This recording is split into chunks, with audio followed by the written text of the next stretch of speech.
পর্ব। আসসালামু আলাইকুম। রেহানা ঘুম ভাঙ্গে পরের দিন সকালে। তারপর নিজেকে যেভাবে আবিষ্কার করলো তাতে তো চোখ ছানা বড়া হয়ে যায়। ল্যাম্পপোস্ট কোথায়? সেই বকুল গাছটা কোথায়? বকুলের জায়গায় শাল, সেগুন, চাপালিশ আর বড় বড় পাহাড়ি গাছ কেন? সে স্বপ্ন দেখছে না তো? গায়ে চিমটি কাটে রেহান। উফ, ব্যথা অনুভব করছে সে। না, এ স্বপ্ন তো নয়, এটা বাস্তব। কিন্তু এটা কিভাবে সম্ভব? সে তো ঘুমিয়েছিল রাস্তার পাশে ল্যাম্পপোস্টের নিচে, সেই বকুল গাছটার তলায়। চারিদিকটা ভালো করে তাকিয়ে দেখতে লাগলো সে। জনমানবহীন, নিঃশব্দ সব কিছু। পশু পাখিও উপস্থিতে শূন্য। নাও, এটা কোনো সাধারণ জনপদ নয়। বড় বড় গাছ আর পাহাড়ে ঘেরা ভয়ঙ্কর সুন্দর একটা জায়গা। দুর্গম আর নির্জনের সাথে পিচিল্ল শাওলা ওতে ভরা পাহাড়। এই অচেনার জায়গায় কোথায় যাব? কোথায় থাকবো? কি খাবো? সে হাসবে নাকি কাঁদবে কিছুই বুঝে উঠতে পারছে না। সব কিছু কেমন জানি গুলিয়ে যাচ্ছে। মাথাটা ভন ভন করতে থাকে। সামনে একটু হাঁটতে পা পিছলে পড়ে যায় নিজের খাদে। চোখ খুলে নিজেকে আবিষ্কার করলো একটা বন্ধ রুমে। বেশ সাজানো গোছানো একটা রুম। এপাশ ওপাশ মাথা ঘুরিয়ে দেখলো কোথায় সে। তখন একটা বলিষ্ঠ কণ্ঠস্থ শুনতে পেল। জ্ঞান ফিরেছে তাহলে? জি, কিন্তু আপনি কে? আমি মেজর ইশতিয়াক আহমেদ। সেদিন জঙ্গলে ওদিকটায় আমার ফলের বাগান থেকে কিছু ফল সংগ্রহ করে ফেরার সময় দেখি তুমি একটা খাদে পড়ে আছো। বাসায় নিয়ে আসলাম। তারপর এই 14 ঘন্টা পর জ্ঞান ফিরল তোমার। হ্যাঁ রেহান হাত পা নাড়িয়ে দেখলো শরীরের প্রচণ্ড ব্যথা আর কোথায় কোথায় ব্যান্ডিজও করা।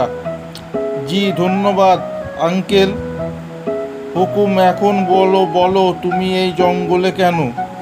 রেহান তার সব কথা বলল। মেজাজ ইশতিয়াক তার কথা শুনে বলল, ওহে হুকুম আরসি, তো তুমি তোমার পরিবারের কাছে ফিরে যেতে চাইছো না? আর পরিবার আঙ্কেল? না, কিন্তু আঙ্কেল আমার একটা প্রশ্ন ছিল। কি প্রশ্ন বলো?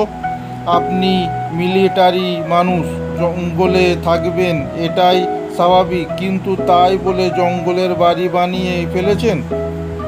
তোমার আনমনা চোখ দেখে বুঝেছি তুমি এমনটাই বলতে যাচ্ছ। আসলে আমার জীবনটাও তোমারই মতোই। এক দুর্ঘটনায় স্ত্রী আর বড় ছেলে মারা যায়। স্বাভাবিকভাবেই অনেক বেশি ভেঙে পড়ি। তাই ছোট্ট ছেলেকে নিয়ে এখানে আসি।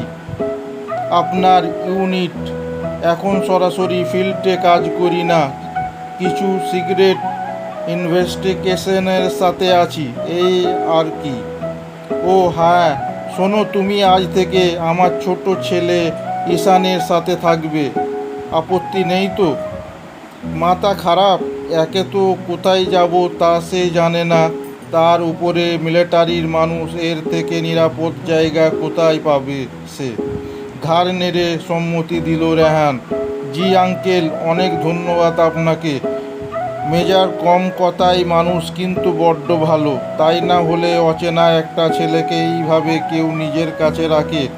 অনেকবার চলে যেতে চেয়েছে রেহান, কিন্তু তিনি নিজের কাছে রেখেছেন নিজের ছেলে হিসাবে। রেহানও কিছু বলে না। আর মাথা গোজার জায়গাও আর বাবার মতো একজন মানুষ পেয়েছে সে। তাকে ছেড়ে যাবে না এমনটা ভাবছে রেহান। যাই হোক, বেশ কয়েকদিন কেটে গেছে। রেহানের এই কয়েকদিনে সব কিছু কেমন যেন নিজের হয়ে গেছে। নির্জন পাহাড় আর ভেসে আসা মেঘেদের সাথে বেশ ভাব হয়েছে তার। সন্ধ্যার জোনাকিরা আসলে জমিয়ে আড্ডা হয় সবাই মিলে। সেদিনও সন্ধ্যায় নির্জন পাহাড়ে আর মেঘেদের সাথে আড্ডা দিচ্ছে রেহান। হঠাৎ তার চোখ পড়ল সেই আপেল বাগানটার দিকে। কেউ যেন হাত নাড়িয়ে তাকে খুব করে ডাকছে। ঠিক মতো বুঝতে পারছে না, তবে কেউ ডাকছে তো বুঝতে পারছে। না হলে দেখিতে একটু সামনে একটু এগোতেই দেখলো একটা মেয়ে বসে পা থেকে কি যেন একটা ছাড়ানোর চেষ্টা করছে, কিন্তু পারছে না। মেয়েটি দূর থেকে দেখে একবার মনে হচ্ছে 25-26 বছরের কোনো নারী, আবার মনে হচ্ছে 18-19 বছরের বয়সী কোনো যুবতী। হঠাৎ মনে পড়ল মেজার সাহেবের কথা। তিনি বলেছিলেন সন্ধ্যায় এদিকটা না আসতে, অনেক ভূত পেতের নাকি আনাগোনা।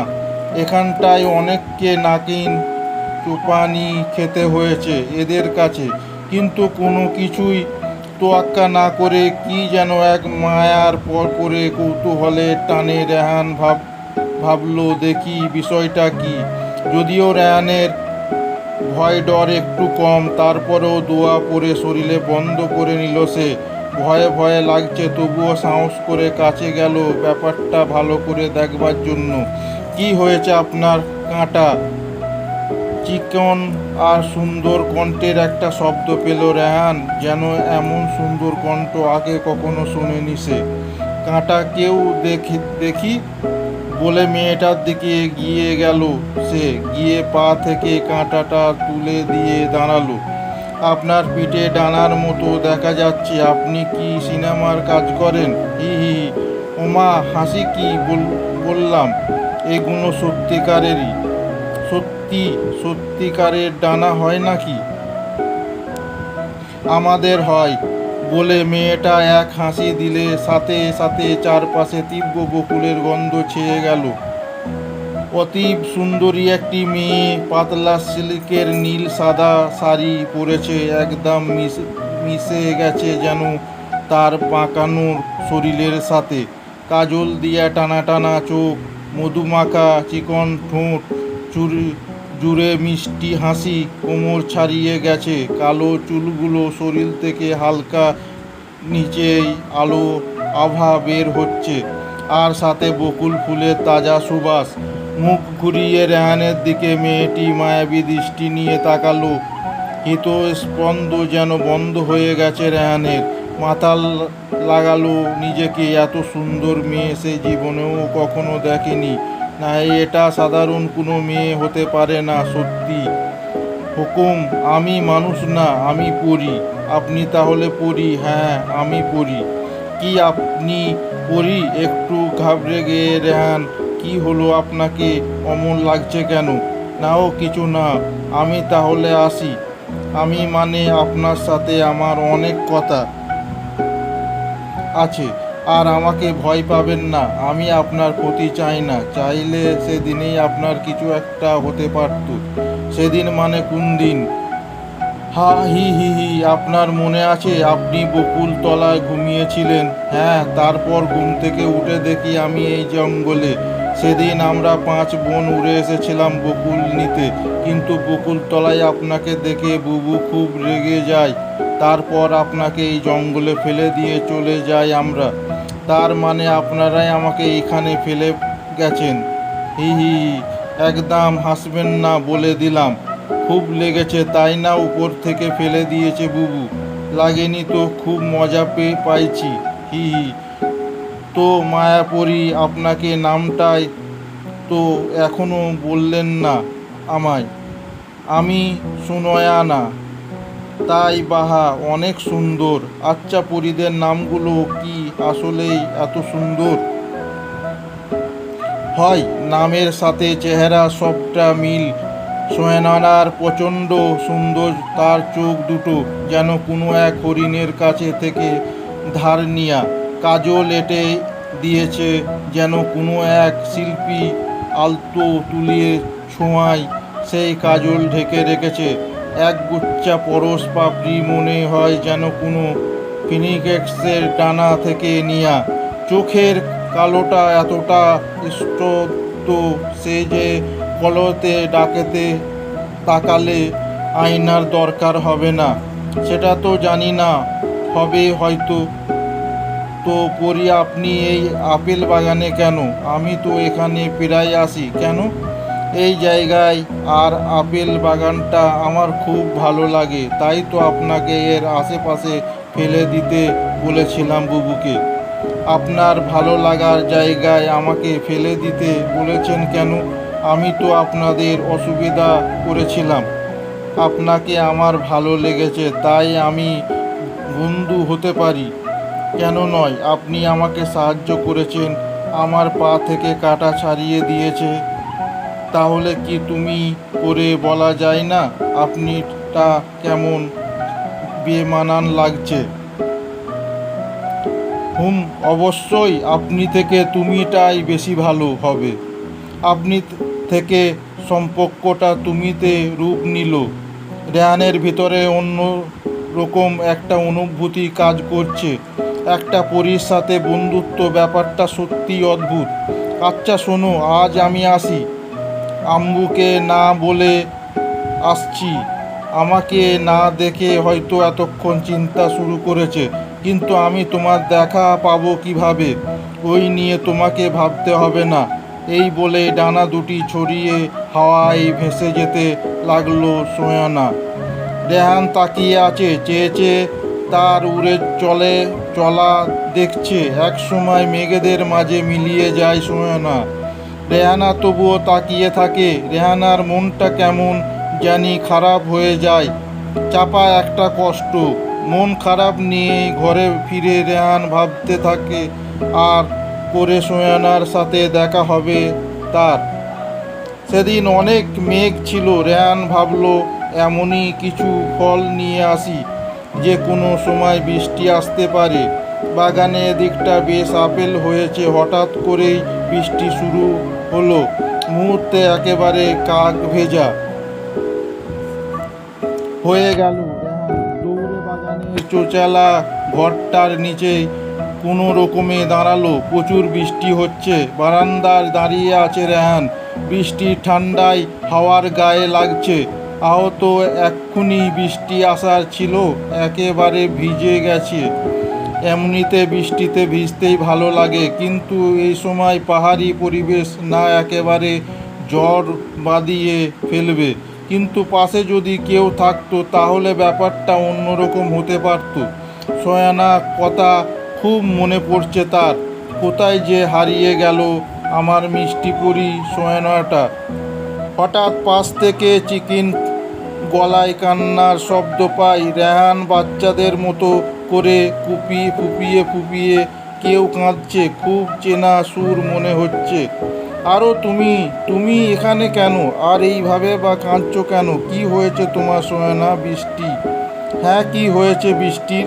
আমার বৃষ্টিকে খুব ভয় পাই। আপেল নিতে আসছিলাম, তখন একটু মেঘ ছিল, কিন্তু বৃষ্টি ছিল না। আপেল নিয়ে ফিরতে বৃষ্টি শুরু, তাই ঘরের পাশে লুকিয়েছি। মানে তুমি পরী হয়ে বৃষ্টিকে ভয় পাও? আমাদের দেশে বৃষ্টি হয় না তো। আর বৃষ্টিতে আমি কখনো ভিজিনি। তোমাদের দেশে বৃষ্টি হয় না? আমি তো জানতাম হ্যাঁ হতো, কিন্তু একটা মায়াজালের কারণে এখন আর হয় না। ওই কিন্তু কিসের সেই মায়াজাল? ডাকুনাদের মায়াজাল?